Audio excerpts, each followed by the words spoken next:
When James moved into the old apartment, he noticed there was a room at the end of the hallway, always locked and covered in dust.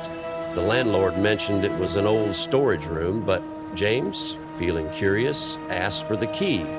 The landlord hesitated, but eventually handed it over, warning him, "You don't want to go in there, trust me." One night, after weeks of ignoring the room, James's curiosity got the best of him. He inserted the key and unlocked the door. The room was dark and empty, except for a dusty rocking chair in the corner. He stepped in, closing the door behind him. The room felt cold, unnaturally cold, and the air smelled stale, like it hadn't been touched in years. He walked over to the rocking chair, which was eerily still, but as he reached out to touch it, the chair slowly began to rock back and forth on its own. James froze, staring at it. Suddenly, a faint whisper echoed through the room, "You shouldn't be here." The sound sent a chill down his spine. James rushed to the door, but it wouldn't open. Panic set in as he pulled and tugged at the knob, but the door remained firmly shut. He backed away, his eyes darting around the room.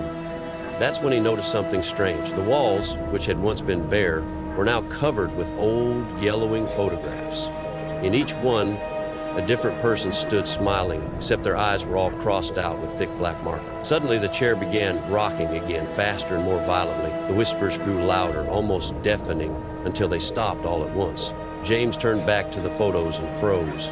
One of the photographs was of him, his face in the exact spot he had stood when he first opened the door.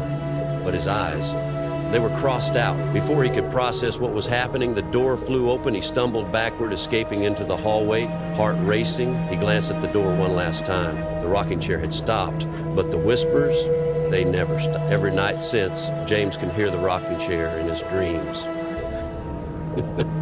And the whisper, "You're next."